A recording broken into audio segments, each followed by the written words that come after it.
A big change is coming to the Catholic Church. The Pope is now making it mandatory for clerics to report any instance of sexual abuse. The decree says that every Roman Catholic diocese in the world must set up a system to report such abuse, and that anyone can complain directly to the Vatican. Megan Williams has more from Venice, Italy.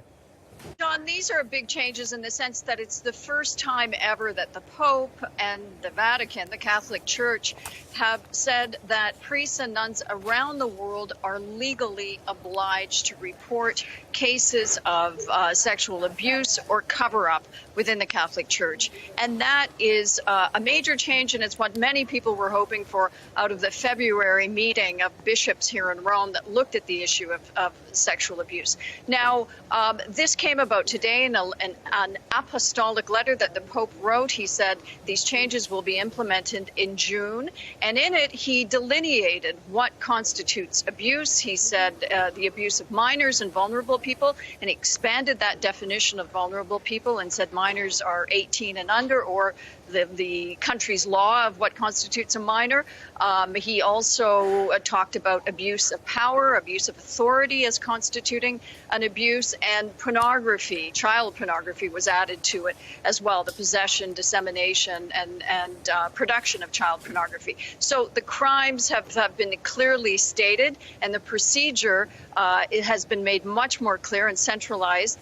It needs to be brought to the Vatican within 90 days. What's not clear, however, is what the punishment will be. There aren't very many changes, and the process of legal hearings at the Vatican is somewhat opaque still. So survivor groups are still unclear as to what's going to happen when investigations are launched.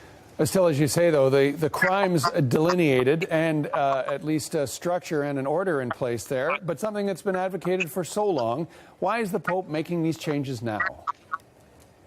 Well, as I mentioned, there was the bishops' conference on the issue that he called in February, and even that was sort of a late response to the issue. I mean, when he was elected Pope, he talked about zero tolerance, but he really did not walk the talk, and survivors were bitterly disappointed after the February meeting, saying that there was nothing concrete. I think this is the Pope saying, look, this is what we're doing. We're implementing these rules around the world. And, it shows that he is responding on some level. It's been a steep learning curve for the Pope. He doesn't seem to have got it until recently. And, of course, survivors wish that learning curve was even steeper, in the sense that the rules that he's implementing come with clear punishments that right now don't really exist, or are not harsh enough for what many people would like in terms of also prevention too.